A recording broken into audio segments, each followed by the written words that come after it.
जी के बड़े बड़े बोल, कि नेताजी के बड़े बड़े बोल, जनता बकलोल। भोजपुरी जगत के जाने माने गायिका नेहा सिंह राठौर अपने गाने के माध्यम से वास्तविकता दिखलाने का काम करते हैं, जिससे वो दर्शकों के बीच में काफी चर्चित बने रहते हैं, क्योंकि उनके गाने और उनके गाने गाने का तरीका ही उनको सबसे अलग पेश करती है, जिसमें फिर से एक नए गाने को लेकर काफी सुर्खियां बटोर रही है, जिस गाने का बोल है जनता बकलोल। ए सखी आइल चुनावी मेला, रेलम रेल रैली रेला, फिर हलवा पूड़ी बटेला, भीड़ होखे ठेलम ठेला, कि नेताजी के बड़े बड़े बोल, कि नेताजी के बड़े बड़े बोल, जनता बकलोल। जेकर गांव में नहीं स्कूलिया, जेकर शहर में नहीं अस्पतालिया, उहो झूठ ही बजावे लतलिया, जब साहेब भिड़ावे ले दुनलिया, कि नहीं जेके हक के बमोल,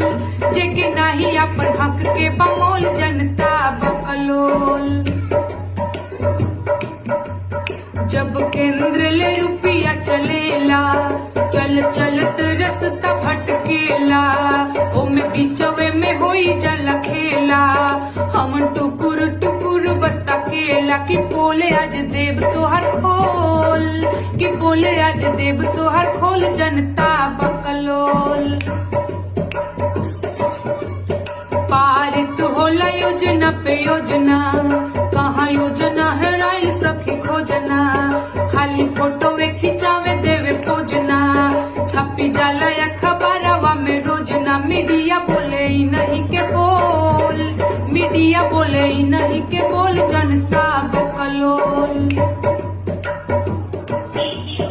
ए जी बोली नहीं राउर का विचार बा, हमर देवर बलम बेरोजगार बा, पैसा कौड़ी खातिर करे रोज मार बा, मुँह दहिया जमोले सरकार बा, कि मन कर कूच दी लोल, देबो गाड़ी अब न होखे कंट्रोल, जनता बकलोल। सखी आइल चुनावी मेला, रेलम रेल रैली रेला, फिर हलवा पूड़ी बटेला, भीड़ होखे ठेलम ठेला, कि नेताजी के बड़े बड़े बोल, कि नेताजी के बड़े बड़े बोल, जन